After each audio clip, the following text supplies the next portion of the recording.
Ton projet qui sort le 14 juin et pour lequel tu seras le 13 juin au Casino de Paris, Ouais. comment est-ce que tu prépares ce projet justement? Comme tous mes autres projets, j'ai j'ai l'habitude de prendre tout ce que je réalise au sérieux. Donc, c'est à peu près la même chose, juste qu'il y a plus de défis et puis c'est tout. Mais je pense que ça va se passer de la même façon par rapport à tous les autres projets. Ça va bien se passer, quoi. C'est tout.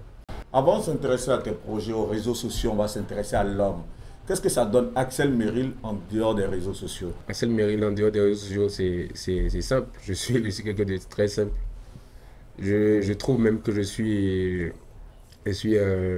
pas le contraire, pas le contraire de ce qu'on voit, mais juste plus réservé et plus calme dans la vraie vie. Mais après, il n'y a pas grand-chose qui diffère. Il n'y a pas grand-chose qui diffère. Juste après le fait que je suis fils unique qui fait que je suis très dans mon coin. Déjà, je viens du Bénin. Ok. Je suis né à Cotonou et je grandis à Cotonou jusqu'au bac. Bon, mes parents, ils habitent au Sénégal. C'est quand j'ai eu mon bac après que je suis allé au Sénégal pour faire un master en télécommunication, Super. réseau. Et après ce master, je suis venu en France pour faire une licence en montage et effets spéciaux. Voilà. Moi, j'ai une enfance très, très, très douce, hein. Moi, j'ai pas vraiment eu une enfance compliquée. Euh, j'ai vécu plus avec ma mère. Parce que mon père, il était déjà au Sénégal. Après, ma mère, elle est allée au Sénégal aussi. Et après, avec ma grand-mère, 2013, quand j'ai eu mon bac. Ok. Et quand je suis allé au Sénégal, j'avais plus de temps parce que je trouve que les études, la vie universitaire était plus relaxe que la vie scolaire. Donc, j'avais plus de temps et je me suis dit, pourquoi ne pas essayer directement avec les réseaux? Parce que je trouvais ça drôle, je m'amusais bien et puis voilà. C'était juste un hobby, quoi. Depuis que j'étais plus jeune, j'étais quelqu'un de très vif. Mhm. Je comprenais je comprenais très vite les choses. J'avais pas vraiment besoin d'une éducation particulière, mais mes parents me rappelaient tout le temps à l'autre.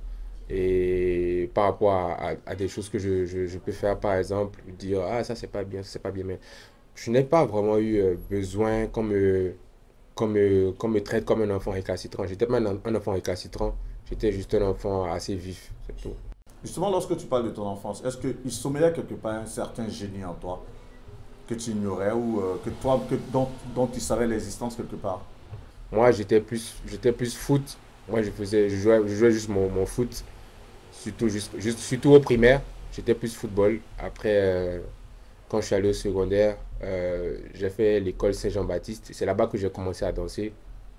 Et voilà, toutes les journées culturelles, tout ça, c'était moi. Voilà, on dit Axel va danser, tout ça, tout ça. Après, j'ai continué aussi le foot. Je pense que si j'avais pas continué dans les réseaux, j'aurais fait football. Tout ce dans quoi je mettais ma main, je le faisais bien. Je m'appliquais dans tout. Je n'avais pas forcément un talent particulier. Moi, je le dis souvent aux gens, je dirais mon talent à moi, c'est que je peux faire n'importe quoi, mais le faire bien. Et, et j'ai toujours dit, moi c'est bizarre, mais j'ai toujours répété aux gens que pour moi le talent n'existe pas. C'est juste une adaptation à n'importe quoi. Tu peux faire ce que tu veux. Je pense que c'est ce que les gens avaient l'habitude de me dire. J'ai une facilité d'adaptation incroyable dans ce que je fais. Et quand je suis dans un domaine, tant que je ne suis pas le meilleur dans le domaine, je n'arrête pas jusqu'à ce que je puisse avoir ce que je veux. Surtout quand je faisais des vidéos dans le temps avec quand j'étais web comédien et tout, pour moi c'était presque facile de faire des vues parce que je savais comment faire pour comment captiver les gens.